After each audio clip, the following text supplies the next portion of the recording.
धीरे धीरे वो परछाइयां आगे बढ़ी और छोटू और अरान्या की नजरों के सामने आ गईं। छोटू ने जैसे ही तीनों को देखा तो उसके चेहरे पर हल्की परेशानी दिखी, जिसके साथ उसने कहा, लगता है कि जानी दुश्मन अक्सर एक दूसरे के आमने सामने आ जाया करते हैं। मीरांश दल के तीनों राजकुमारों, एक बार फिर हमारी मुलाकात हो ही गई।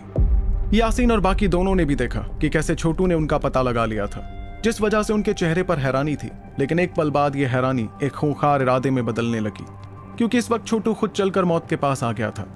यासीन के चेहरे पर खूंखार इरादा साफ दिख रहा था, लेकिन जब उसने अरान्या को छोटू के बगल में देखा तो उसके चेहरे पर हल्की परेशानी दिखी।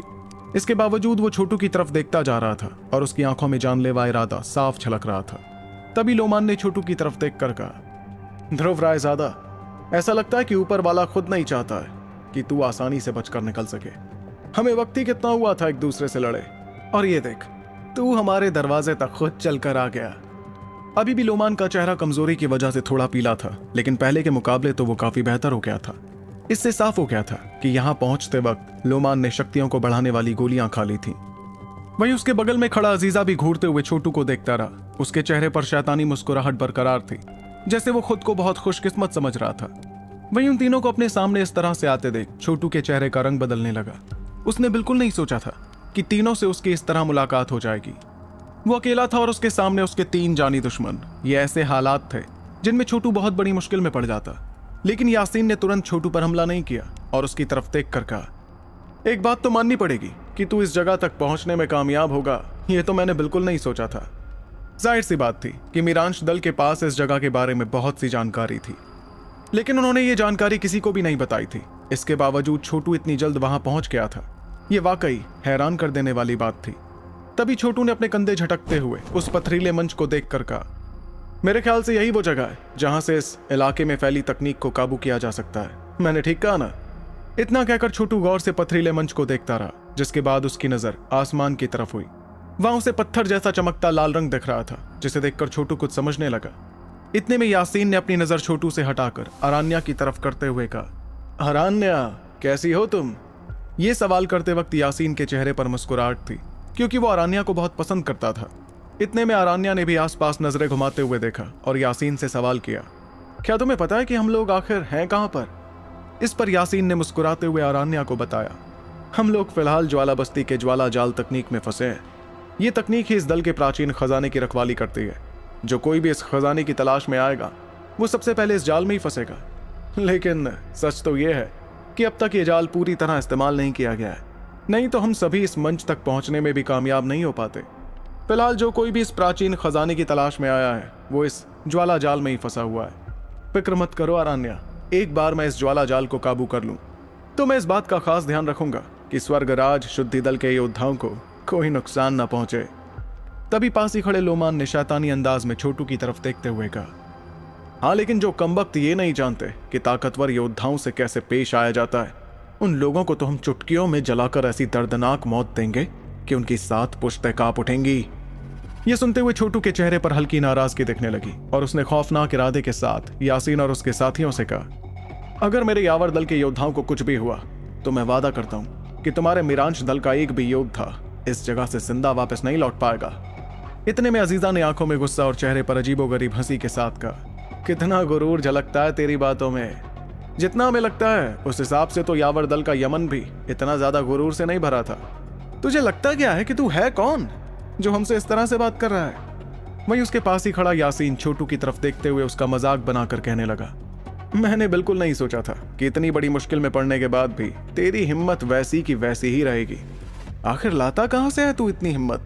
अब ये मत कहना कि तू अकेला ही हम तीनों से एक साथ निपटने के काबिल है। इस वक्त यासीन और बाकी दोनों की आंखों में छोटू को खत्म करने का इरादा झलक रहा था। अब जो कि छोटू बदकिस्मती से उनके सामने आ ही गया था, तो वो तीनों से खत्म करके इस सुनहरे मौके का पूरा फायदा उठाना चाहते थे। लोमान और अजीजा ने जैसे ही यासीन का सिर हिलते हुए देखा तो दोनों ही एक झटके में आगे बढ़े और तीनों राजकुमारों ने मिलकर छोटू के आसपास एक घेरा बना लिया ताकि वो बचकर कहीं ना जा पाए। इसके साथ ही वो एक साथ हमला करने के लिए तैयार हुए ताकि वो छोटू को पूरी तरह खत्म कर सके। जब छोटू ने ऐसा होते देखा तो उसके चेहरे पर हल्की परेशानी दिखने लगी, लेकिन साथ ही उसने अपने शरीर से शक्तियां निकालनी शुरू कर दी। अपनी मौजूदा शक्तियों के हिसाब से उसके लिए अकेले लोमान से लड़ना ही थोड़ा मुश्किल साबित हुआ था। ऐसे में अगर तीनों राजकुमार एक साथ आकर उस पर हमला करते तब तो छोटू किसी भी कीमत पर नहीं जीत पाता। धीरे धीरे यासीन और बाकी दोनों भी हवा में उड़ने लगे और वो अपने शरीर से शक्तियां निकालते हुए छोटू की शक्तियों को दबाने लगे। छोटू ने अपना हाथ लहराया जिससे उसके सामने अफरात लाश आ गई। अब जो कि हालात यहां तक पहुंच ही गए थे, इसलिए उसे अपने हुक्म के इस्तेमाल करने ही पड़ते। जैसे ही छोटू ने अफरात लाश को बाहर निकाला और वो जिंदगी मौत का मुकाबला करने के लिए तैयार हुआ, तभी अचानक अरानिया पीछे से आगे आई और छोटू के ठीक सामने आकर खड़ी हो गई। ये देखते ही यासीन के चेहरे का रंग बदल गया और उसने हड़बड़ाते हुए भारी आवाज में पूछा, अरानिया, तुम ये क्या कर रही हो? क्या तुम जानती भी हो कि हमारे खिलाफ जाने का मतलब क्या है? ये सुनकर अरानिया ने चेहरे पर हल्की परेशानी के साथ यासीन को जवाब दिया, देखो यासीन, मैं तुम्हारे खिलाफ नहीं जाना चाहती हूँ, लेकिन मैं इस जगह पर सिर्फ इसलिए पहुंच पाई हूँ क्योंकि ध्रुव मुझे यहाँ का रास्ता दिखा रहा था। इसलिए इसका मुझ पर एहसान तो है जो मुझे चुकाना होगा। ऐसे में अगर तुम इस पर अभी हमला करना चाहते हो तो मैं चुपचाप खड़ी होकर यह तमाशा नहीं देख सकती हूँ। अरानिया की बात सुनकर छोटू भी दंग रह गया। जाहिर सी बात थी कि उसने बिल्कुल उम्मीद नहीं की थी कि अरानिया उसे बचाने के लिए आगे आएगी। और तो और छोटू जानता था कि असल में छोटू पर अरानिया का 5 साल पहले का एहसान था जो छोटू ने अभी चुकाया था। इसलिए अब तो चीजें बराबर थी।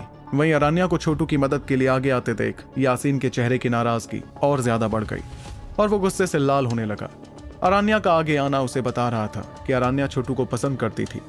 इस दौरान अजीजा और लोमान भी यासीन की तरफ देख रहे थे क्योंकि उन्हें पता था कि यासीन अरानिया को कितना पसंद करता था। भले ही दोनों के बीच का रिश्ता ज्यादा खास नहीं था, लेकिन यासीन अरानिया को देखता तो अपने प्यार की तरह ही था। मगर अब जो अरानिया छोटू की मदद कर रही थी, इस बात से यासीन को बहुत तगड़ा झटका लगा था।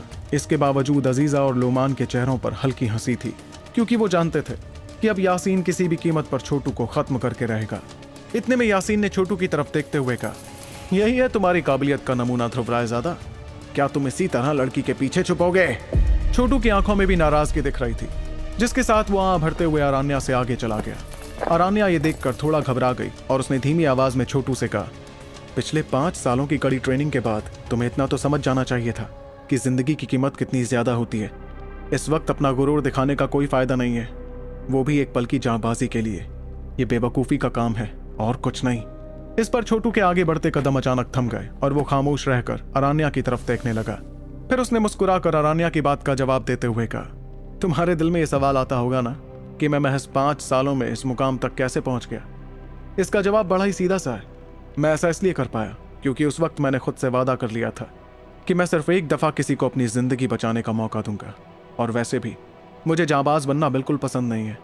मैं अच्छी तरह समझता हूँ कि इन तीनों की मिली जुली ताकत कितनी ज्यादा है, लेकिन तुम्हें भी पता होना चाहिए कि अब मैं वो 5 साल पहले वाला ध्रुव नहीं रहा जिसे लोग कमजोर कहकर कुचलकर आगे बढ़ जाते थे। अगर ये तीनों मुझे मारना चाहते हैं तो इन्हें इसकी इतनी भारी कीमत चुकानी पड़ेगी जो ये कभी सोच भी नहीं सकते हैं। अरानिया देख रही थी कि कैसे बात करते वक्त छोटू के चेहरे पर मुस्कुराहट थी। आखिर में अरानिया ने मजबूरी में आ भरते हुए कुछ नहीं कहा, लेकिन छोटू की कही बातें यासीन के कानों में पड़ गई थी, जिसके चलते उसने तुरंत हंसकर कहा, क्या कहा तूने? इतनी भारी कीमत जो हम कभी सोच भी नहीं सकते। लगता है कि मौत सिर पर देखकर तू पागल हो गया है।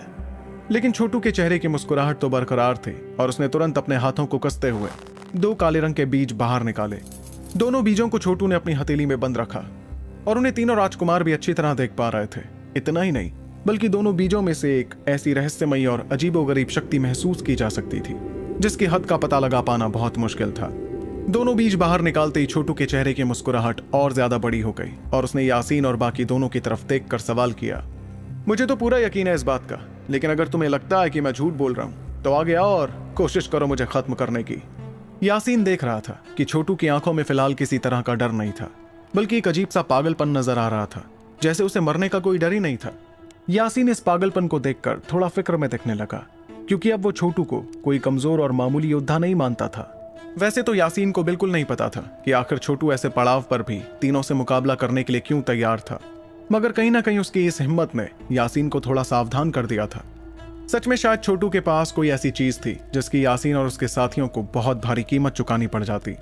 वहीं यासीन के चेहरे की परेशानी देखकर लोमान और अजीजा तंग रह गए। उन्होंने कभी नहीं सोचा था कि यासीन छोटू की बातों से इतना घबरा जाएगा। तभी लोमान ने उसे समझाते हुए कहा, भैया, चाहे लड़का कितना भी काबिल क्यों ना हो, ये अकेला हम तीनों से तो टकरा ही नहीं सकता है। आप इसकी बातों में आकर घबराइए मत। अजीजा इस वक्त छोटू की तरफ देखता जा रहा था, लेकिन उसने कुछ नहीं कहा। वो भी अच्छी तरह से जानता था कि यासीन किस तरह का योद्धा था। अगर उसे जरा भी मुश्किल नजर नहीं आती तो वो कभी छोटू को खुद पर इस तरह हावी नहीं होने देता। तभी एक पल बाद यासीन ने अपनी नजर पथरीले मंच की तरफ करते हुए कहा, सबसे पहले मैं इस जाल तकनीक पर काबू पा लूं, फिर देखता हूं इसके साथ क्या करना है। ये सुनते ही लोमान तो गुस्से से आग बबूला हो गया। वो गुस्से में यासीन से कुछ कहने ही वाला था कि अचानक अजीजा ने उसे समझाते हुए कहा, इतना बेचैन क्यों हो रहा है लोमान, एक बार हम इस जाल तकनीक को काबू कर लें, तब ये तो क्या इसके दल का कोई भी मेंबर यहाँ से जिंदा बचकर नहीं जा पाएगा। थोड़ा और इंतजार कर, भैया जो कह रहे हैं बहुत सोच समझ कर कह रहे हैं। तकनीक पर काबू पाने के बाद इस ध्रुव से कैसे निपटना है ये तू ही हमें बताना। खुश? इस पर लोमान ने अपने दांत पीसते हुए हामी भरी और छोटू की तरफ खूंखार इरादे के साथ देखकर कहा, अच्छा ठीक है, इसे थोड़ी देर और यूं ही फुदकने देते हैं। यासीन छोटू की तरफ एक नजर देखकर अपनी नजर वापस पथरीले मंच की तरफ करने लगा। धीरे धीरे उसका शरीर मंच के बीचों बीच रखे पत्थर के पास आया। यासीन फिलहाल कोई खतरा नहीं उठाना चाहता था और भले ही उसे पूरा यकीन नहीं था कि छोटू इन तीनों को एक साथ संभाल लेता, लेकिन वो इस वक्त कोई खतरा नहीं उठाना चाहता था। इसलिए फिलहाल अपनी जानलेवा चमक को काबू कर वो अपना ध्यान ज्वाला बस्ती के जाल पर लगाने लगा। वहीं छोटू ने देखा कि यासीन उस जाल तकनीक को काबू करने की कोशिश करने के लिए सीधे पत्थर के पास चला गया।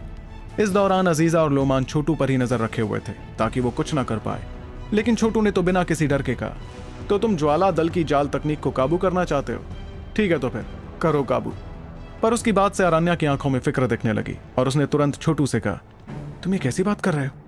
क्या तुम्हें पता भी है कि अगर उसने इस जाल तकनीक को काबू कर लिया तो अंजाम क्या होगा? उस वक्त इस इलाके में मौजूद हर इंसान की जिंदगी का फैसला यासीन कर सकेगा।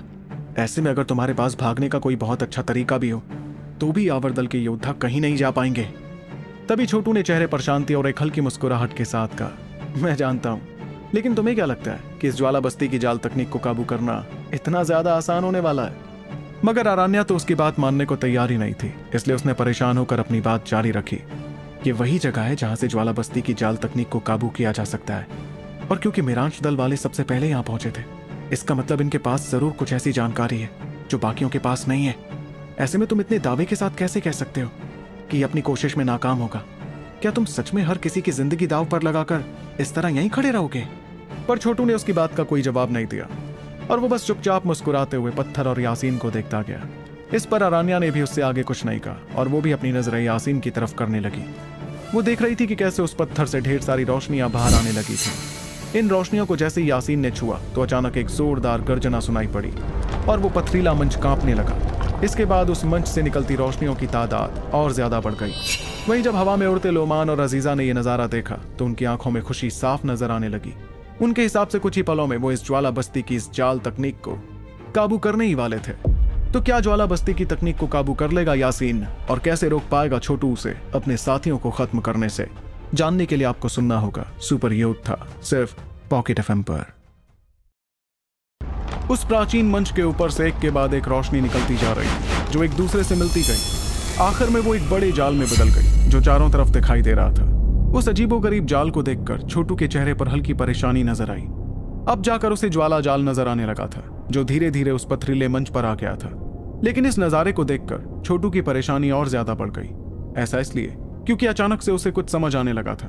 उसने देखा कि असल में वो ज्वाला जाल पथरीले मंच की रक्षा नहीं कर रहा था, बल्कि वो तो उस पथरीले मंच को दबाकर रखने का काम कर रहा था।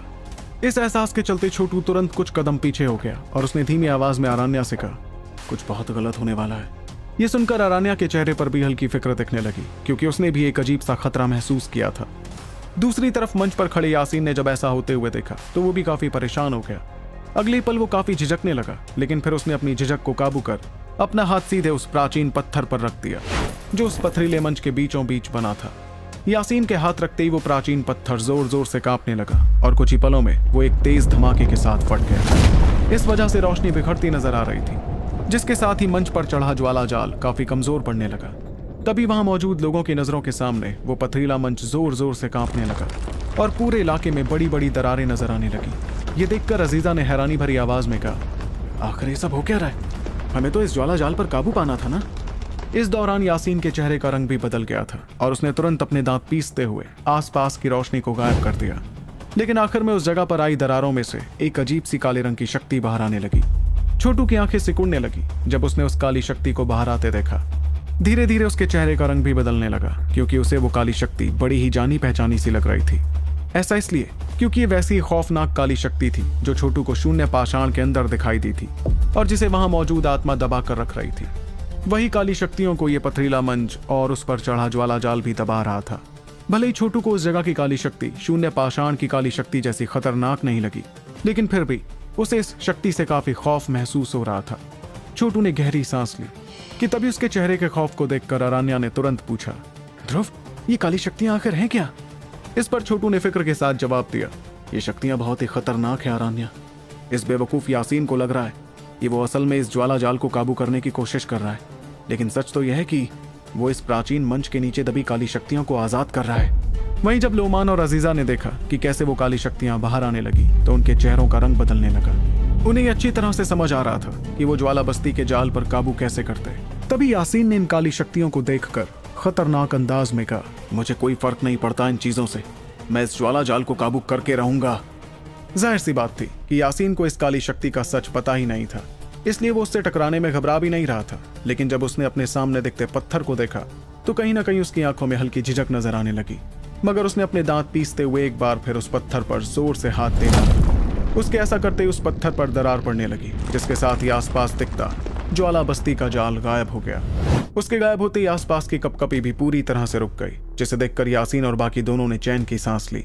लेकिन वो चैन की सांस ले ही रहे थे कि अचानक उन्हें महसूस हुआ कि प्राचीन मंच के नीचे एक बहुत ही खूंखार और शैतानी शक्तियों की हलचल हो रही थी। वो हलचल एक पल बाद बेहद तेज रफ्तार में बाहर आने लगी। उन शक्तियों के हलचल के बाहर आने के साथ साथ मंच पर दिखता वो पत्थर भी एक धमाके के साथ फूट गया। पत्थर के फूटने पर काले रंग का शैतानी कोहरा चारों तरफ से बाहर आने लगा, जिससे वो इलाका बहुत ही ज्यादा खूंखार लगने लगा था। ये देखकर छोटू के चेहरे का रंग बदल गया और उसने खींच के चलते कहा, इन तीनों बेवकूफों ने पैर पर कुल्हाड़ी मार ही ली। छोटू इस बात से बहुत ज्यादा नाराज था कि जिस शैतानी ताकत को ज्वाला बस्ती का जाल कैद किए हुए था, उसे मिरांश दल के तीनों राजकुमारों ने अपनी बेवकूफी के चलते आजाद कर दिया था। काली रंग का कोहरा जमीन से बाहर निकलकर चारों ओर फैलने लगा, जिसमें बेहद खतरनाक शक्ति भी महसूस की जा सकती थी। इतने में अरान्या ने काले कोहरे को चारों तरफ फैलते देख आंखों में घबराहट के साथ पूछा, ये काली शक्तियां आखिर हैं कौन सी शक्तियां, और ये इतनी प्राचीन और खोखार क्यों हैं? जाहिर सी बात थी कि इस कदर शैतानी शक्तियां अरान्या ने आज तक नहीं देखी थी। वैसे तो वो जानती थी कि कुछ खास तकनीकें थी जिनकी मदद से शक्तियों में अजीबोगरीब हलचल लाई जा सकती थी, लेकिन इस वक्त उसकी आंखों के सामने जो नजारा था वैसा तो कभी इन तकनीकों से नहीं दोहराया जा सकता था।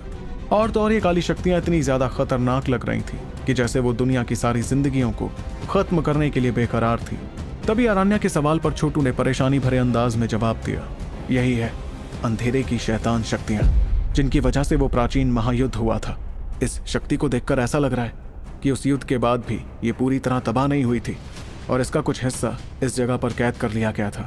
फिलहाल ये शक्ति मौके का फायदा उठाकर इस जगह से बाहर निकलना चाहती है। वहीं जब अरान्या ने छोटू की बात सुनी तो उसके चेहरे की घबराहट और ज्यादा बढ़ गई, जिसके साथ उसने कहा, प्राचीन महायुद्ध की वजह अंधेरे की शैतान शक्तियां, बाप रे बाप, लेकिन ये तो आजाद हो गई हैं, अब हम क्या करें? इस सवाल पर छोटू काफी मजबूर दिख रहा था, क्योंकि उसे भी इस शक्ति को हराने का कोई तरीका नहीं पता था। लेकिन जिस वक्त वो इस बारे में सोच रहा था तभी उसे देखा कि यासीन और बाकी दोनों उस शैतानी काले कोहरे के पास जा रहे थे। जैसे जैसे वो उस कोहरे के पास बढ़ते चले गए, वैसे वैसे उनके शरीर से निकलती शक्तियों की तादाद भी काफी बढ़ती गई।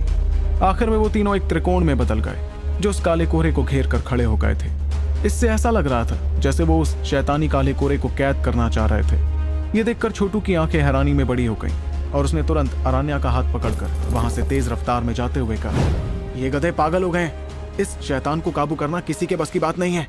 जिस दौरान छोटू और अरान्या पीछे हो रहे थे, उतने में आसमान में बना त्रिकोण जो यासीन और उसके दोनों साथियों ने तैयार किया था, सीधे जाकर उस शैतानी काले कोहरे से टकरा गया। तभी अचानक शैतानी काले कोहरे में से एक अजीबोगरीब भारी आवाज सुनाई पड़ी, तुम दिव्य चींटियां इस महान शैतान पर हमला करने की हिम्मत कर रहे हो, तुम्हें तो कुचलना पड़ेगा। इतने में यासीन और बाकी दोनों के चेहरों पर हल्की फिक्र नजर आई, मगर तीनों ने अपने त्रिकोण में ढेर सारी शक्तियां भरते हुए उस शैतानी काले कोहरे पर जोरदार हमला कर दिया। पर जैसे ही वो शक्तिशाली हमला उस काले कोहरे से टकराया तो वो एक झटके में गायब हो गया और उस कोहरे को कोई फर्क ही नहीं पड़ा। जैसे यासीन और उसके दोनों साथियों ने देखा कि उनका इतना ताकतवर हमला भी इतनी आसानी से नाकाम हो गया, तो उस अजीबोगरीब शैतान को देखकर वो हड़बड़ाने लगे इस हड़बड़ी में तीनों बिजली की रफ्तार में पीछे होने लगे ताकि वो उस शैतान से दूर जा सके। मगर जिस दौरान वो पीछे हो रहे थे उतने में काले कोरे में से एक बड़ा सा काले रंग का हाथ बाहर आया जो किसी शैतान का हाथ था। फिर उस हाथ ने तुरंत तीनों राजकुमारों को पकड़ लिया, जिसके चलते वो तीनों बेइंतहा शक्तियां अपने शरीर से निकालने लगे। वो शक्तियां कोरे से टकराकर अपने आप तबाह हो जा रही थी, जिससे साफ हो गया था कि उनके हमले इस शैतान का कुछ नहीं बिगाड़ सकते थे। इस दौरान छोटू, जो बहुत दूर चला गया था, लगातार तीनों राजकुमारों को उस काले शैतान पर हमला करते देखता जा रहा था। उसके चेहरे पर जरा भी अफसोस नहीं था, क्योंकि वो जानता था कि उस शैतान को आजाद करने की गलती भी तीनों राजकुमारों ने ही की थी, इसलिए उसकी सजा भी तीनों को ही मिलनी चाहिए थी। तभी छोटू के कानों में एक आवाज पड़ी, मेरा हाथ छोड़ो ध्रुव। इस आवाज के चलते उसने तुरंत बगल में देखा कि वो अभी तक अरान्या का हाथ पकड़े हुए था, जिससे अरान्या काफी नाराज दिख रही थी। उसकी नाराजगी देख छोटू ने एक झटके में उसका हाथ छोड़ दिया और बात बदलते हुए कहा, इस काले शैतान से निपटना तो बहुत ही ज्यादा मुश्किल है। इसे वापस कैद कैसे करें, क्योंकि अगर इसे दोबारा कैद नहीं किया गया तो एक बार फिर दुनिया में तबाही मचा देगा।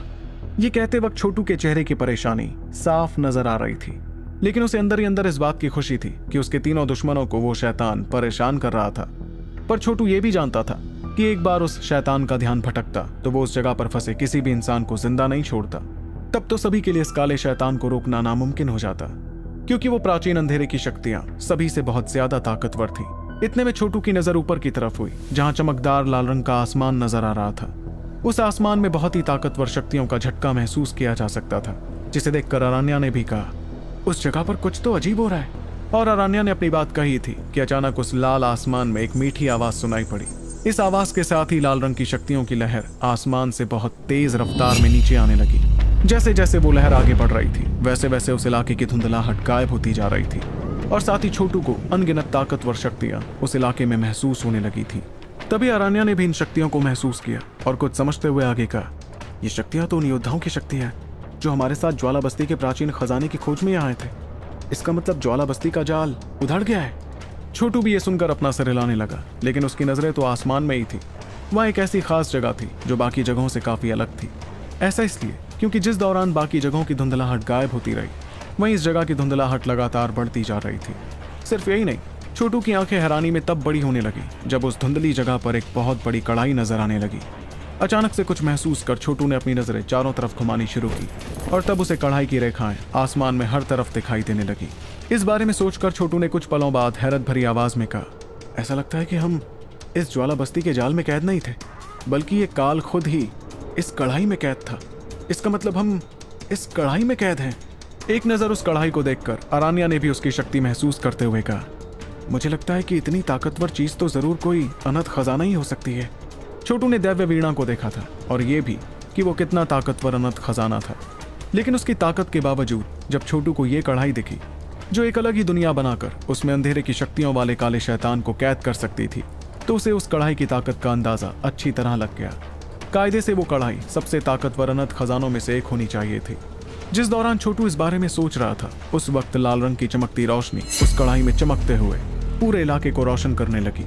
और तो और जिस दिशा में वो रोशनी सबसे ज्यादा चमक रही थी, वो वही दिशा थी जहां छोटू और अरान्या मौजूद थे। इस बात से वो दोनों काफी हैरान थे, क्योंकि एक ही झटके में वो चमकदार लाल रोशनी उस काले कोहरे वाले शैतान के पास पहुंची और उसे घेरने लगी। इस पर उस काले कोहरे ने गुस्से में लाल रोशनी पर हमला कर दिया, लेकिन वो पहले की तरह उसे तोड़ने में कामयाब नहीं हुआ। इसके बावजूद वो कोहरा लाल रोशनी को जोरदार झटका देने में कामयाब हुआ था। गौर से देखने पर समझ आने लगा कि वो रोशनी धीरे धीरे एक बहुत बड़े जाल में बदल गई, जिसने उस काले शैतान को कैद कर लिया था। ये जाल देखने में ज्वाला बस्ती के जाल जैसा ही था, लेकिन इस बार ये जाल पहले से कई गुना ज्यादा ताकतवर लग रहा था। ये नजारा देखते ही छोटू की आंखों में हैरानी दिखने लगी, जिसके साथ उसने कहा, ऐसा लग रहा है जैसे इस कढ़ाई को कोई काबू कर रहा है। इस पर अरान्या ने भी हामी भरते हुए अपना सिर हिलाया, और वो भी हैरत भरी निगाहों के साथ उस नजारे को देखती रही। तभी अचानक उस काले कोहरे ने एक बार फिर उस जाल पर हमला कर दिया, और एक गरजती हुई भारी आवाज उस इलाके में गूंजने लगी, बड़ा उफान है, मरने के बाद भी तेरी आत्मा को शांति नहीं मिली। जो तू अभी तक इस जगह पर भटक रहा है, मैं तुझे बताता हूं, रुक जा। छोटू उस जाल को देखता गया, जो उस काले शैतान के ताकतवर हमलों से थोड़ा कमजोर पड़ने लगा था। ये देखकर छोटू थोड़ा घबराने लगा, और उसने तुरंत फिक्र भरी आवाज में कहा, ऐसा लगता है कि ये जाल ज्यादा देर तक टिक नहीं पाएगा। वो जानता था कि अगर वो जाल टूट जाता तो उसमें कैद किया गया काला शैतान आजाद हो जाता, तब तो ये कोई नहीं बता पाता कि कैसी तबाही मचती और कितने मासूम मारे जाते। जिस दौरान छोटू के चेहरे की फिक्र बढ़ती जा रही थी, उस वक्त आसमान में चमकती हुई लाल रोशनी छोटू की तरफ पड़ने लगी और उसे अचानक ऐसा लगने लगा जैसे कोई उसे पीछे की तरफ धक्का दे रहा था। ऐसा ही कुछ उसके बगल में खड़ी अरान्या ने भी महसूस किया और परेशानी के चलते कहा, आखिर ये सब हो क्या रहा है? ये रोशनी हमें धकेल क्यों रही है? इस पर एक पल सोचने के बाद छोटू ने तुरंत कहा, अरान्या, इस धक्के को सहन करो। मुझे लगता है कि रोशनी हमें इस कढ़ाई के बाहर भेजना चाह रही है।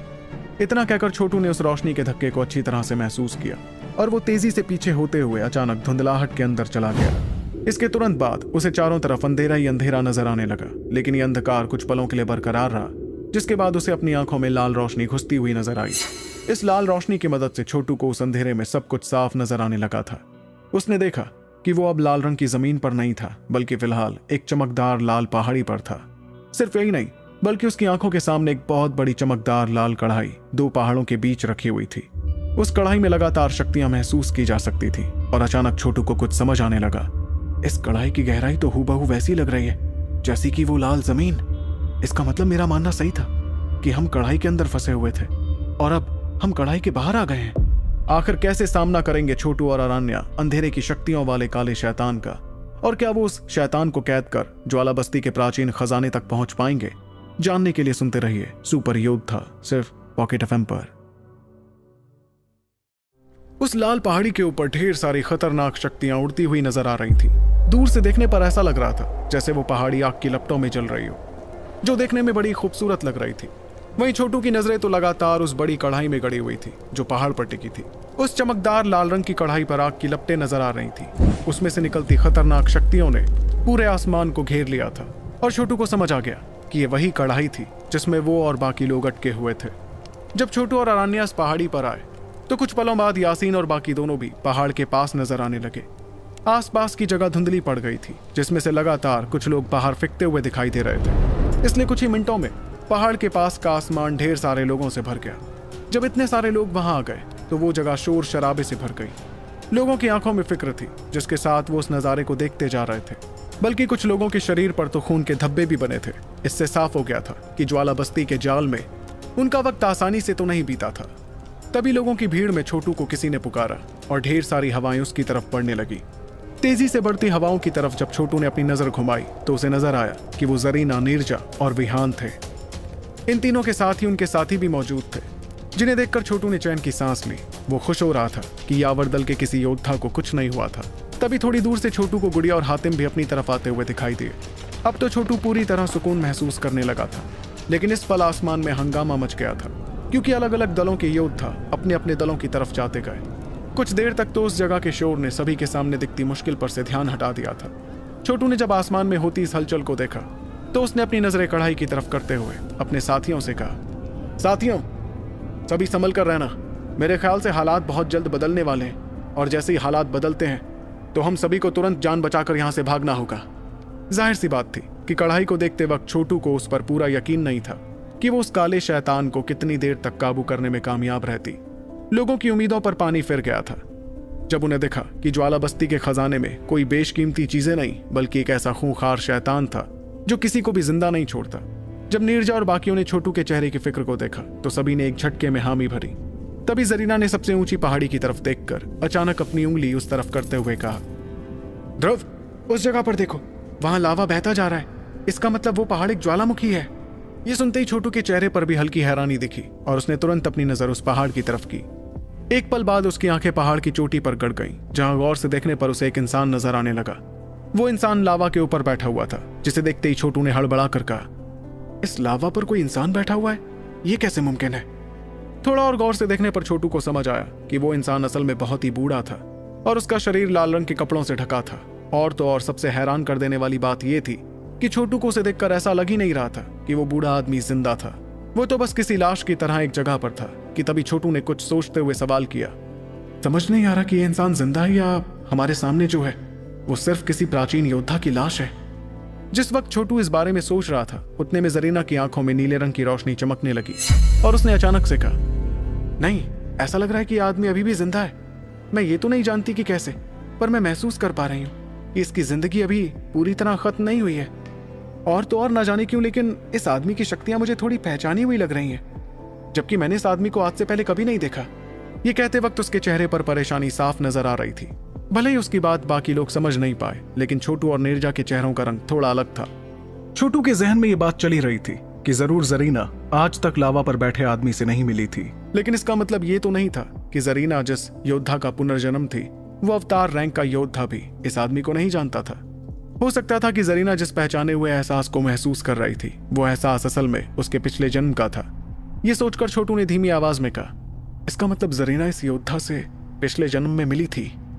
जिस वक्त छोटू इस बारे में सोच रहा था, उतने में अचानक वो बड़ी सी कढ़ाई जोर जोर से कांपने लगी और एक जोरदार धमाका सुनाई पड़ा। इस धमाके के साथ ही काले शैतान की भारी और खतरनाक आवाज पूरे इलाके में गूंजने लगी।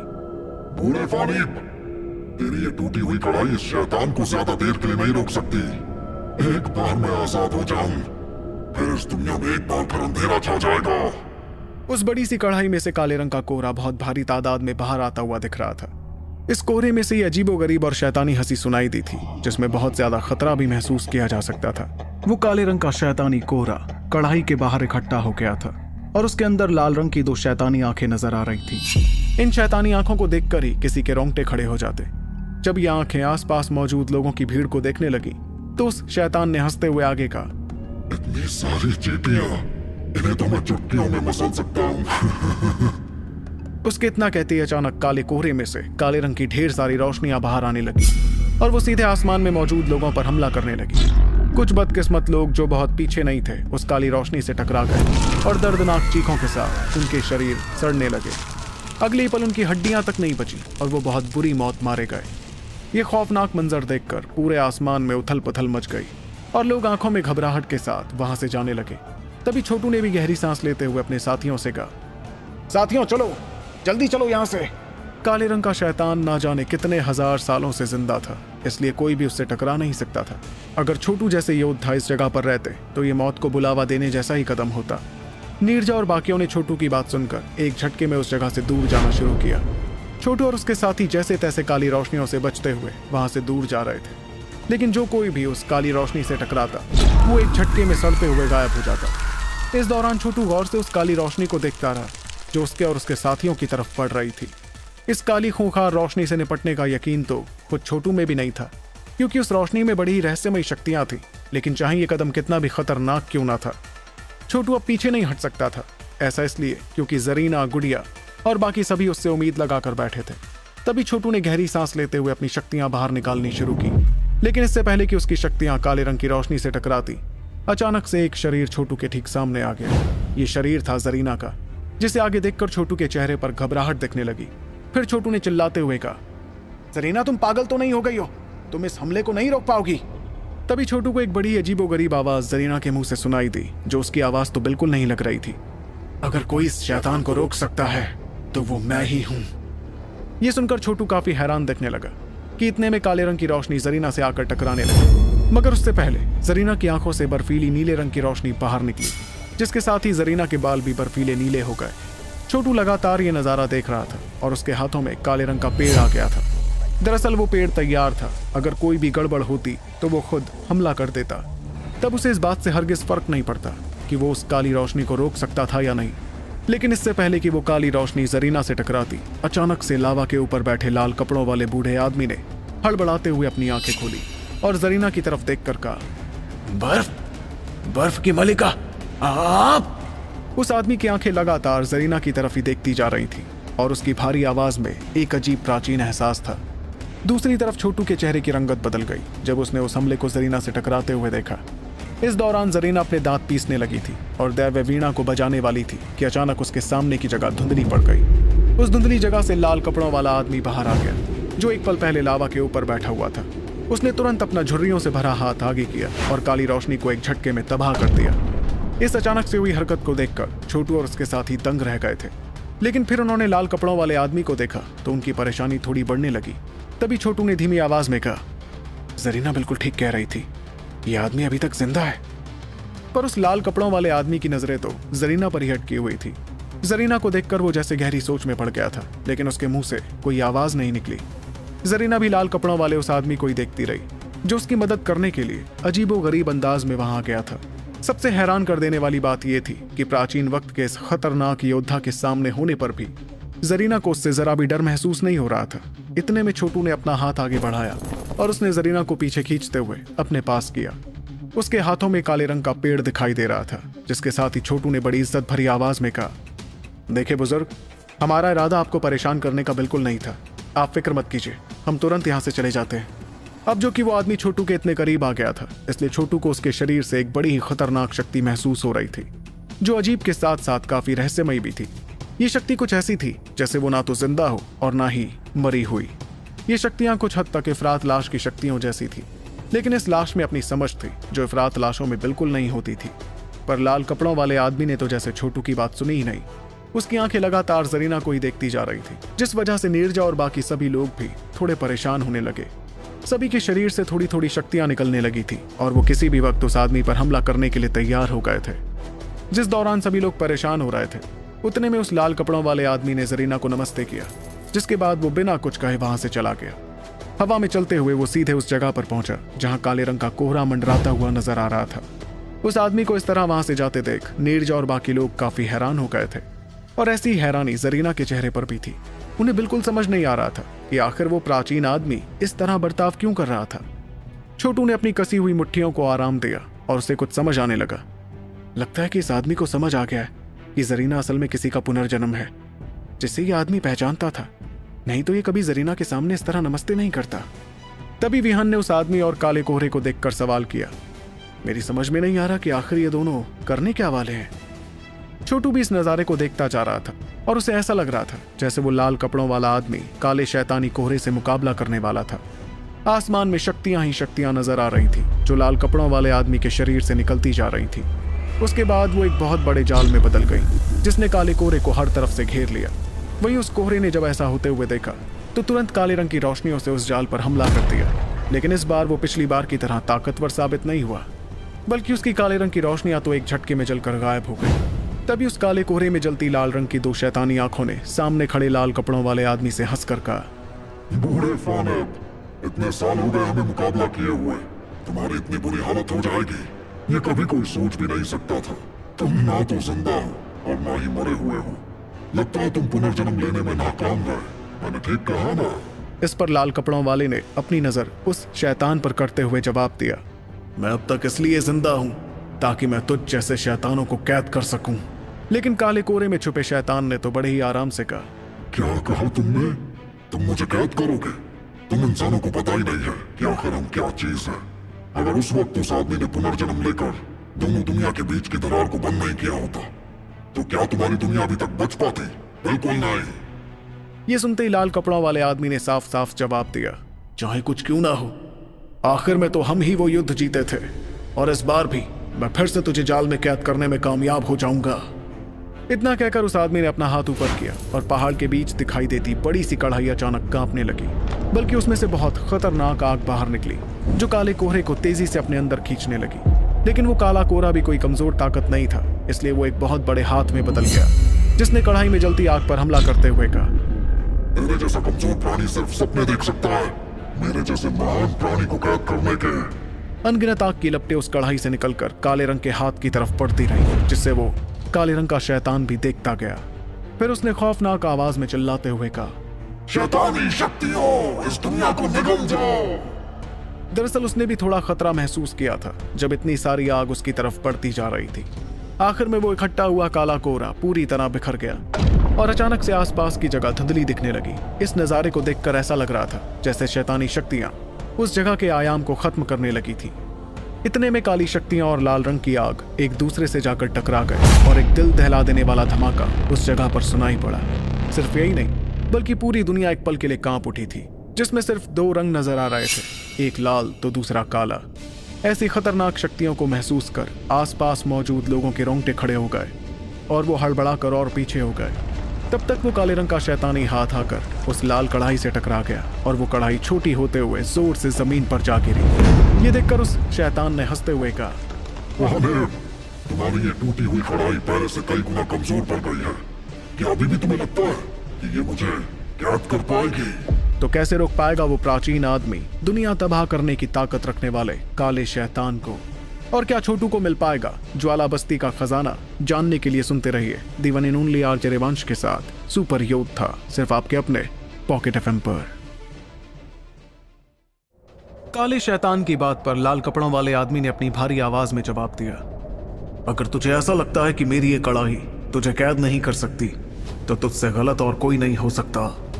उस आदमी की आंखों में लाल रंग की रोशनी चमकने लगी थी और अगले ही पल उसने अपना हाथ लहराते हुए उसमें से 8 चमकदार रोशनियां बाहर निकाली। वो लाल चमकदार रोशनियां सीधे कढ़ाई के अंदर चली और देखते ही देखते 8 चमकते पत्थरों में बदल गईं। ये पत्थर ऐसे नजर आ रहे थे जिन्हें देखते ही छोटू की आंखों में हैरानी नजर आने लगी।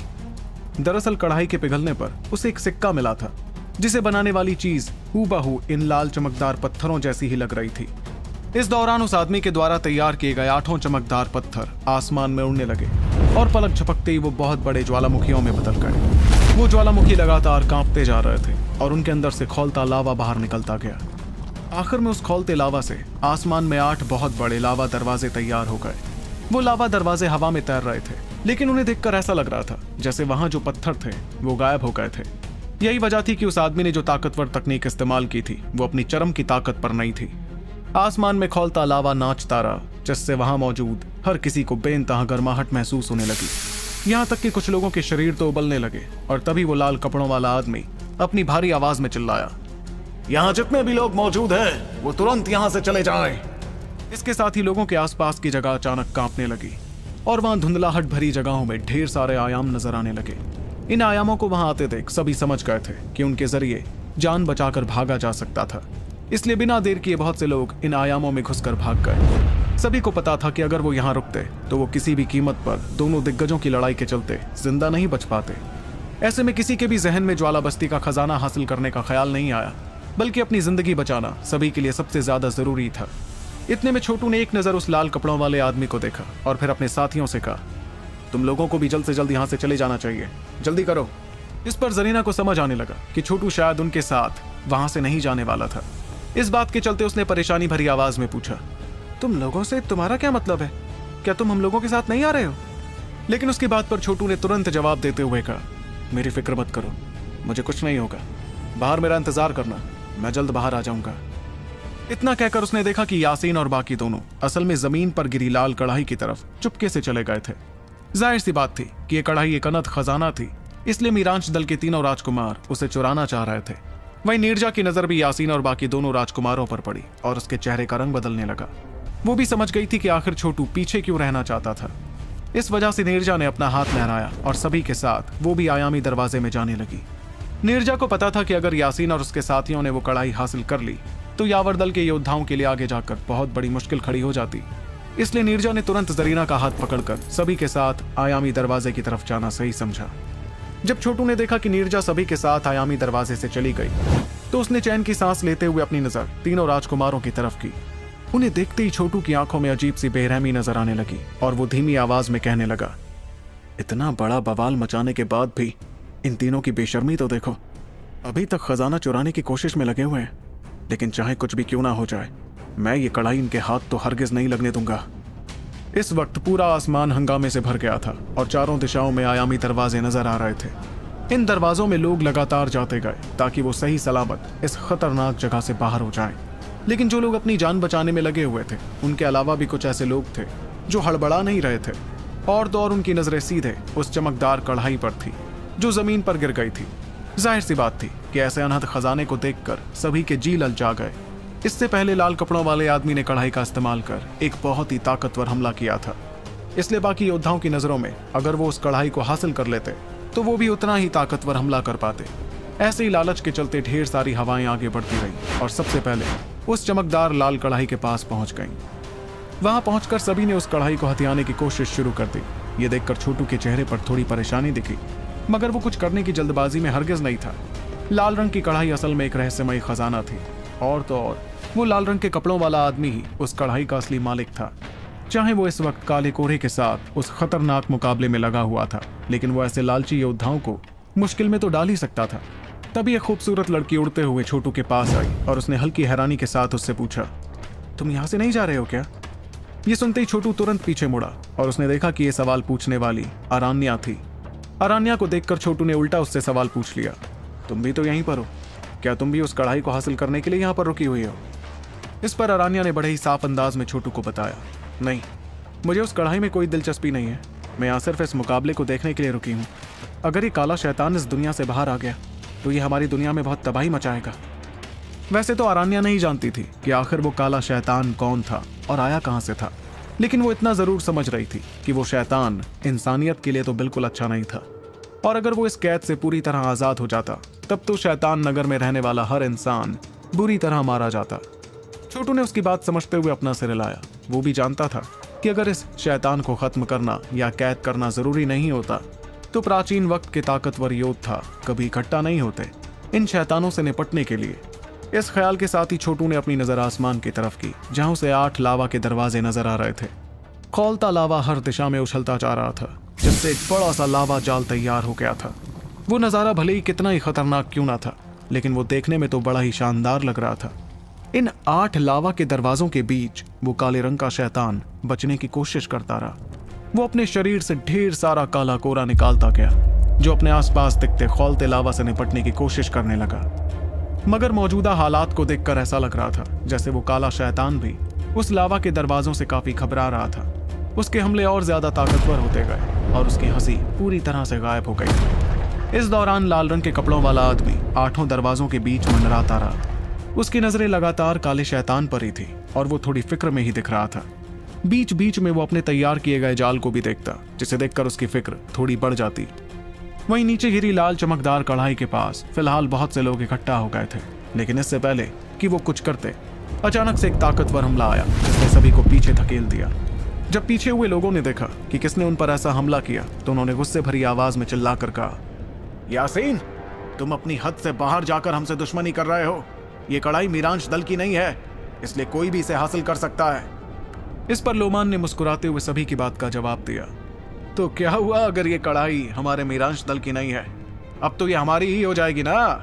और यासीन भैया से निपटने से पहले तुम हम लोगों से निपट कर दिखाओ। मेरी बात मानो, जल्द से जल्द आयामी दरवाजों का इस्तेमाल कर यहाँ से चले जाओ, नहीं तो तुम वापस नहीं लौटोगे। सिर्फ तुम्हारी खबरें ही वापस लौट पाएंगी। तभी यासीन ने अपने दोनों साथियों की तरफ देखकर कढ़ाई की तरफ इशारा करते हुए कहा, चलो साथियों, शुरू करते हैं। इस कढ़ाई का मालिक वो लाल कपड़ों वाला है, इसलिए हमें सबसे पहले इसका और उस आदमी के बीच का रिश्ता खत्म करना होगा। वो आदमी फिलहाल उस शैतान से लड़ने में लगा है और मुझे नहीं लगता कि वो जल्द उससे जीत पाएगा। इस दौरान हम लोग इस कढ़ाई को छीनकर यहाँ से रफा दफा हो जाएंगे। उसकी ये बात सुनकर लोमान और अजीजा ने हामी भरी, जिसके बाद वो तीनों अपने अपने हाथों से शक्तियां निकालकर उन्हें उस कढ़ाई के पास भेजने लगे। वो शक्तियां लाल रंग की कढ़ाई को घेरने लगी और साथ ही उसमें से अजीबोगरीब आवाजें सुनाई देने लगी। मगर सबसे खतरनाक बात यह थी कि कढ़ाई पर जब वो हमला हो रहा था उस वक्त आसमान में चढ़ा जाल भी थोड़ा कमजोर पड़ता गया। जब उस जाल की चमक बहुत कमजोर पड़ गई तो यासीन के चेहरे पर बेइंतहा खुशी नजर आने लगी और वो चिल्लाया, हमारा काम पूरा हुआ साथियों, चलो इस कढ़ाई को लेकर यहाँ से चले। लेकिन इससे पहले कि वो कुछ करते, अचानक से आसमान में मुकाबला करते लाल कपड़ों वाले आदमी के चेहरे का रंग बदलने लगा। उसने खूंखार इरादे के साथ अपनी नजरें उस कढ़ाई की तरफ की जिसके पास यासीन और उसके साथी खड़े थे। मगर लाल कपड़ों वाले आदमी का ध्यान भटकते देख काले रंग का शैतान, जो मुश्किल में लग रहा था, अचानक से अपनी शक्तियां बढ़ाने लगा और उसने सीधे उस जाल के किनारे पर ताकतवर हमला कर दिया। उसका यह हमला उस जगह पर हुआ था जहां पर एक लाल पत्थर गायब था। इस तरह से वो जगह इस जाल की कमजोरी थी, इसलिए उस हमले को देखते ही लाल रंग के कपड़ों वाले आदमी के चेहरे का रंग बदल गया।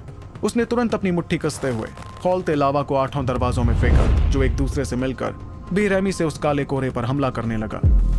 खौलते लावा से तैयार हुआ वो जाल सीधे जाकर काले कोहरे से टकरा गया, जिसके अंदर से दर्द भरी आवाज सुनाई पड़ी। लेकिन इसके बावजूद उस काले शैतान ने पीछे हटने के बारे में नहीं सोचा, बल्कि उसने तो वो जोरदार हमला झेलकर तेजी से किनारे की तरफ बढ़ते रहना जारी रखा ताकि वो वहां से भाग जाए। वो जानता था कि एक बार वो इस जाल से बाहर निकल जाता तो उसे उसकी आजादी हासिल करने से कोई नहीं रोक सकता था। वहीं लाल कपड़ों वाला वो आदमी देखता रहा कि कैसे वो शैतान बचकर निकलने की कोशिश कर रहा था। उस आदमी ने हड़बड़ाते हुए अपने हमले किए ताकि वो कैसे भी करके उस शैतान को रोक सके, क्योंकि उसे पता था कि जाल से शैतान के निकलने का मतलब था पूरी दुनिया पर तबाही का खतरा मंडराना। इस ख्याल के साथ ही उसने काले कोहरे पर और हमले किए, मगर वो काला कोहरा लगातार किनारे की तरफ बढ़ता गया। कुछ ही पलों में जब वो काला शैतान उस किनारे के पास पहुंच गया तो उसने हंसते हुए कहा, बूढ़े पाने, तुम्हारे इस लावा जाल में अभी भी एक दरवाजे की कमी है। ऐसा लगता है कि नसीब भी यही चाहता था कि मैं आज आजाद हो जाऊं, और वो दिन दूर नहीं जब पूरी दुनिया पर अंधेरी शक्तियों का राज होगा। लाल कपड़ों वाले आदमी के चेहरे पर हल्की नाराजगी दिखी और उसके जहन में जैसे एक ख्याल आया तो उसने अपना हाथ लहराते हुए अपनी कढ़ाई इस्तेमाल करनी चाहिए। लेकिन बदकिस्मती से उसकी कढ़ाई जरा भी नहीं हिली, क्योंकि यासीन और उसके साथियों ने उस कढ़ाई पर से उसका काबू खत्म कर दिया था। वहीं छोटू को जब इस बारे में पता चला तो उसके चेहरे पर परेशानी नजर आने लगी। इन कमबख्तों ने ये क्या मुश्किल खड़ी कर दी। जाहिर सी बात थी कि अगर वो लाल कपड़ों वाला आदमी कढ़ाई इस्तेमाल नहीं कर पाता तो वो उस काले शैतान को कैद ही नहीं कर पाता। तभी उसके बगल में खड़ी आरान्या ने फिक्र भरी आवाज में कहा, काला शैतान आजाद होने वाला है। यह सुनकर छोटू की घबराहट और ज्यादा बढ़ गई और अगले ही पल वो आगे बढ़ते हुए अपनी मुट्ठी कसने लगा।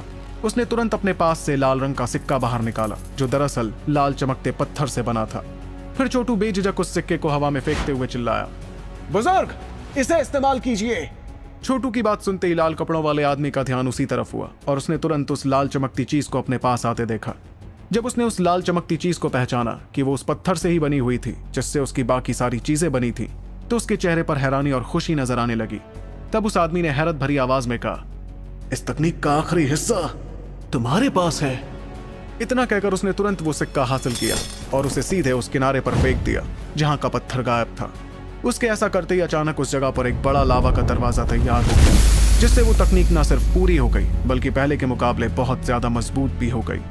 इस वक्त पूरा इलाका लाल रंग का हो गया और ज्वालामुखी की तरह ढेर सारा लावा हर तरफ फैलने लगा। उस इलाके में शक्तियों की ऐसी खतरनाक हलचल महसूस होने लगी जैसी अब तक नहीं हुई थी।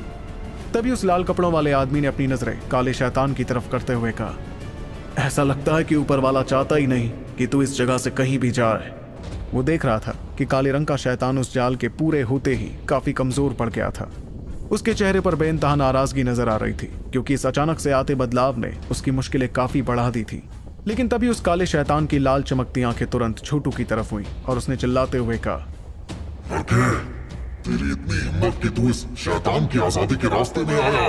अब जो कि जाल पूरा हो चुका था, इसलिए उस शैतान का बाहर निकलना तकरीबन नामुमकिन हो गया था। इतने में लाल कपड़ों वाले ने उस शैतान को देखकर कहा, इस बार भी तुझे भागने का कोई मौका नहीं मिलने वाला है। इसके कुछ पलों बाद उस आदमी ने अपने हाथ लहराए, जिससे लावा से भरा ज्वालामुखी तुरंत फटते हुए उस काले कोहरे पर हमला करने लगा। काला शैतान पूरी कोशिश कर रहा था उस हमले से बचने की, लेकिन उसकी सारी कोशिशें नाकाम साबित हो रही थी। आखिर में लावा ने उस काले शैतान के लिए एक कैद खाना तैयार कर दिया, जिससे वो चाहकर भी बाहर नहीं निकल पाया। फिर दर्दनाक चीखों के साथ वो दबता गया और लाल रोशनी में कैद हो गया। जब छोटू ने नजारा देखा तो वो चैन की सांस लेने लगा। इसके बाद जैसे ही उसकी नजरें यासीन और उसके साथियों की तरफ हुई तो उसके चेहरे पर परेशानी नजर आने लगी। इस परेशानी के साथ उसने हड़बड़ाते हुए कहा, अरे नहीं, यासीन और उसके साथियों ने वो कढ़ाई हासिल कर ली है और वो आयामी दरवाजे से बाहर निकलने वाले हैं। मगर जिस वक्त छोटू के चेहरे पर इस कदर परेशानी नजर आ रही थी, उस वक्त थोड़ी दूरी पर खड़े लाल कपड़ों वाले आदमी ने भी अपनी नजरें यासीन और उसके साथियों की तरफ की। अचानक उसकी आंखों में खौफनाक चमक झलकने लगी, जिसमें वो अपनी खास चीज के लुटेरों से बदला लेने के लिए तैयार हो गया। तो कैसे रोक पाएंगे छोटू और लाल कपड़ों वाला आदमी यासीन और उसके साथियों को वो अनहद खजाना ले जाने से? और क्या होने वाला है इस रोमांचक कहानी में आगे जानने के लिए आपको सुनना होगा the one and only RJ Revansh के साथ सुपर योद्धा, सिर्फ आपके अपने पॉकेट एफएम पर। लाल कपड़ों वाले आदमी की आंखों में एक अजीब सी बेरहमी नजर आ रही थी, जिसके साथ वो लगातार यासीन और बाकियों को देखे जा रहा था। यासीन और उसके साथी लाल रंग की चमकदार कढ़ाई लेकर आयामी दरवाजे से भाग रहे थे। तभी उस आदमी ने अपना हाथ आगे बढ़ाते हुए तुरंत अपनी मुट्ठी कसनी शुरू की। वो लाल रंग की कढ़ाई अचानक से कांपने लगी। जैसे ही उस आदमी ने अपनी मुट्ठी कसनी शुरू की, अगले ही पल उसमें से खतरनाक शक्तियों की लहर निकली और यासीन और बाकी दोनों की शक्तियां जो उस अनहद खजाने को पकड़े हुए थी अचानक से तबाह हो गई। ये देखते ही यासीन और बाकी दोनों राजकुमारों के चेहरों का रंग बदलने लगा। यासीन परेशान हुआ और उसने अपने साथियों के साथ भागने का फैसला लिया। वो समझदार था, इसलिए उसने जरा भी अफसोस नहीं जताया। वहीं उसका इशारा देखकर लोमान और अजीजा हड़बड़ाकर उसके पीछे जाने लगे। लाल कपड़ों वाले आदमी की आंखों में लाल रोशनी चमकने लगी और उसने अपने हाथ लहराकर तुरंत उस कढ़ाई को अपने पास खींच लिया। इसके बाद उसके हाथों से शक्तियों का हमला निकलकर सीधे आयामी दरवाजों से जाकर टकरा गया, जिसके अंदर यासीन और उसके साथी जाने ही वाले थे। एक खतरनाक शक्तियों के झटके ने तीनों को जकड़ लिया और उनके चेहरों का रंग एक ही झटके में पीला पड़ने लगा। इतना ही नहीं, बल्कि तीनों के मुंह से ढेर सारा खून भी निकलने लगा। सभी लोग बहुत ज्यादा घबरा गए थे और उन्हें डर था कि अगर वो एक पल के लिए भी वहां रुकते तो उनकी जिंदगियां खत्म हो जाती। इसलिए उस हमले का फायदा उठाकर वो तीनों तेज रफ्तार में आगे बढ़े और आयामी दरवाजे के खत्म होने से पहले उसके अंदर घुसकर गायब हो गए। अब जो कि लाल कपड़ों वाले आदमी ने यासीन और उसके साथियों को इस तरह जख्मी कर दिया था, तो उसने वहां मौजूद बाकी लोगों की तरफ अपनी नजरें घुमानी शुरू की। अगले ही पल जैसे ही उसने अपना हाथ लहराया तो वहां बचे बाकी योद्धा एक झटके में आयामी दरवाजों के अंदर घुसकर गायब हो गए। इस दौरान छोटू ये नजारा देखकर मुस्कुरा रहा था। तभी उसने देखा कि लाल कपड़ों वाले आदमी की नजर उसके और आरान्या की तरफ हुई। उस आदमी को अपनी तरफ घूरते देख छोटू ने मजबूरी में हंसकर कहा, बुजुर्ग आप फिक्र मत कीजिए, हम लोग खुद ब खुद यहां से चले जाएंगे। इतना कहकर उसने आरान्या को भी वहां से चलने का इशारा किया और वो दोनों वहां से जाने ही वाले थे कि अचानक उस लाल कपड़ों वाले आदमी ने धीमी आवाज में कहा, लड़के, इस बार तूने मेरी जो मदद की है उसके लिए शुक्रिया। इस पर छोटू एक पल के लिए दंग रह गया और उसने अपने हाथ फैलाते हुए जवाब दिया, मेरी तो बस किस्मत अच्छी थी कि मुझे ये टुकड़ा हासिल हो पाया जिससे आपका इजाल पूरा हो सका। और तो और अगर ये शैतान आजाद हो जाता तो आगे जाकर ये पूरी दुनिया के लिए बहुत बड़ी मुश्किल खड़ी कर सकता था, इसलिए हमें इसे किसी भी कीमत पर ठिकाने लगाना ही था। ये सुनते ही उस बूढ़े आदमी के चेहरे पर हैरानी नजर आने लगी और उसने हड़बड़ाकर सवाल किया, तुम्हें इस शैतान के बारे में क्या पता है? वहीं उस आदमी के सवाल पर छोटू ने धीमी आवाज में उसे बताया, मैंने इस जैसा ही एक और शैतान देखा था जिसे शैतानों का राजा कहा जाता था। छोटू दरअसल उस शैतान की बात कर रहा था जो उसे शून्य पाषाण के अंदर दिखा था, जिसे वहां रहने वाली आत्मा दबा रही थी। मगर जैसे ही छोटू ने अपने मुंह से शैतानों के राजा का जिक्र किया तो अचानक उस लाल कपड़ों वाले आदमी के चेहरे का रंग ही बदलने लगा। वो एक झटके में छोटू के ठीक सामने आ गया और लगातार छोटू को घूरता रहा। कुछ पलों बाद उस आदमी ने अपना हाथ आगे बढ़ाते हुए छोटू की कलाई पकड़ ली। छोटू उस आदमी की इस हरकत से काफी हैरान हो गया था, लेकिन उसे अच्छी तरह से पता था कि दोनों के बीच की शक्तियों का फासला कितना ज्यादा था, इसलिए उसने जैसे तैसे खुद को शांत किया। कुछ पलों तक वो लाल कपड़ों वाला आदमी छोटू की कलाई को पकड़े रहा, जिसके बाद उसने उसका हाथ छोड़कर छोटू की तरफ देखते हुए कहा, मैंने कभी नहीं सोचा था कि तुम्हारे पास विनाशक प्राचीन निशान होगा और साथ ही प्राचीन पाषाण भी। उस आदमी की आवाज इतनी धीमी थी कि छोटू के अलावा और कोई भी नहीं सुन पाता, मगर उसकी इस बात से छोटू की धड़कन एक पल के लिए थम गई। वो हैरान था कि उस आदमी ने न सिर्फ विनाशक प्राचीन निशान का पता लगा लिया था, बल्कि प्राचीन पाषाण का भी पता लगा लिया था। छोटू को लगने लगा कि जिस प्राचीन पाषाण की बात वो आदमी कर रहा था वो शायद छोटू का रहस्यमय तिलिस्मी पत्थर था। इतने में छोटू एक पल के लिए झिझकने लगा, जिसके बाद उसने अपनी आवाज को शक्तियों से भरकर फुसफुसाते हुए उस आदमी से कहा, बुजुर्ग, जिस प्राचीन पाषाण का आप जिक्र कर रहे हैं वो आखिर करता क्या है? ये सुनकर वो लाल कपड़ों वाला आदमी एक पल के लिए सोच में पड़ गया। फिर उसने छोटू के बगल में खड़ी आरान्या की तरफ देखा और चेहरे पर हल्के शक के साथ कुछ पलों के लिए खामोश रहा, लेकिन फिर वो धीरे धीरे पीछे होने लगा, जिसे देखकर छोटू के चेहरे पर हैरानी नजर आने लगी। जब लाल कपड़ों वाले आदमी का शरीर पीछे हो गया तभी आरान्या ने छोटू की तरफ देखकर कहा, तुम उससे जाकर बात कर लो ध्रुव, मैं इस जगह पर थोड़ा घूम कर आती हूँ। जाहिर सी बात थी कि आरान्या की समझ में आ गया था कि वो आदमी उसके सामने छोटू से कुछ नहीं कहने वाला था, इसलिए उसने समझदारी दिखाते हुए खुद ब खुद पीछे हटना ठीक समझा। इतने में छोटू ने एक पल के लिए खामोश रहने के बाद हामी भरी और जब उसे देखा कि आरान्या काफी दूर चली गई है तो वो भी लाल कपड़ों वाले आदमी के पास पहुंचा। वो और लाल कपड़ों वाला आदमी इस वक्त पहाड़ की चोटी पर खड़े थे जहां लावा ही लावा नजर आ रहा था। वहां एक ऐसी जगह थी जिस पर खौलते लावे का कोई असर नहीं पड़ रहा था और वो दोनों वहीं जाकर बैठ गए। तभी उस बूढ़े आदमी ने छोटू की तरफ देखकर अपनी भारी आवाज में कहा, जब तक मेरी थोड़ी बहुत यादें बची हैं तब तक मैं तुम्हें इस बारे में कुछ तो बता ही सकता हूं। वैसे सच कहूं तो मेरी मौत बहुत वक्त पहले ही हो चुकी है, लेकिन मैंने एक बड़ी खास तकनीक का इस्तेमाल कर अपनी आत्मा का एक हिस्सा अभी भी जिंदा रखा है, इसलिए मैं इस अधमरे हाल में जिंदा रह पाया हूं। लेकिन अब जो कि एक बार फिर ये काला शैतान कैद कर लिया गया है, इसलिए मेरी समझ धीरे धीरे खत्म हो जाएगी। आगे कभी अगर तुम इस जगह पर आए तो तुम्हें सिर्फ एक पुतला दिखाई देगा जो इस पहाड़ की रक्षा करने के लिए किसी को भी खत्म कर देगा। खैर, मैंने देखा था उस वक्त कि कैसे दुनिया पर मंडराते असली खतरे के सामने सभी योद्धाओं ने अपनी अपनी दुश्मनी भुला दी थी और वो एक साथ आ गए थे। तुम यकीन नहीं मानोगे, लेकिन उस वक्त दुनिया खत्म होने की कगार पर पहुंच गई थी। आखिर में सिर्फ निशानी पूर्वज थे जिन्होंने पुनर्जन्म पूरा करके इस दुनिया को बचा लिया था। वो नाम छोटू पहली बार सुन रहा था, लेकिन साथ ही लाल कपड़ों वाले की आंखों में वो नाम लेते वक्त एक अजीब सी इज्जत दिख रही थी। इस वजह से छोटू के चेहरे पर हैरानी दिखी, जिसे देखकर उस आदमी ने आगे बताया, निशानी पूर्वज ही इस दुनिया के रखवाले हैं लड़के।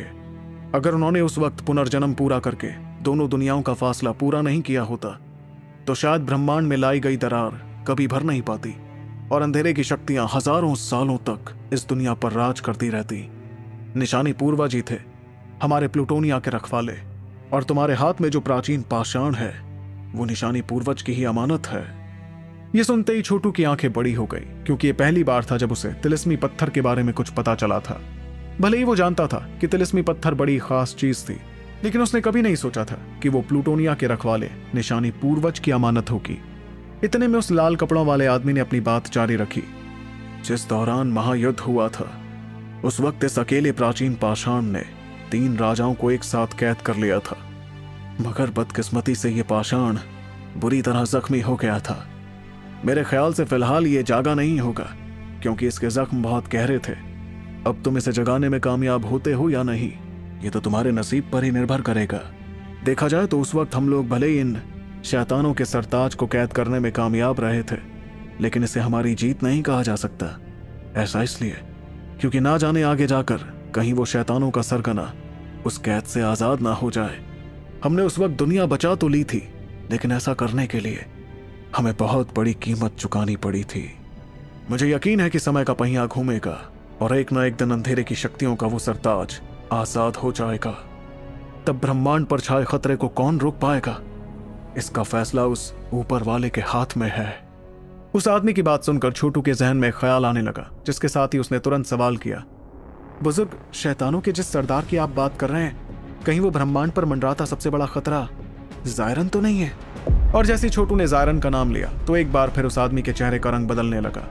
वो आदमी कुछ पलों के लिए हैरत भरी निगाहों के साथ छोटू को ही देखता जा रहा था कि तभी छोटू ने उसे बताया, ये बात मैंने आज तक किसी से नहीं की है बुजुर्ग, लेकिन मैं आपसे ये बात कह रहा हूँ। दरअसल मुझे ये पत्थर मार्कस के रखवाले ने दिया था, जिसने कहा था कि मैं इस दुनिया का रखवाला हूँ। जायरन कुछ सालों बाद जागने वाला है और तब तक मुझे सबसे ज्यादा ताकतवर बनना होगा, और सिर्फ सुपर योद्धाओं की तिकड़ी ही इस ब्रह्मांड को बचा पाएगी।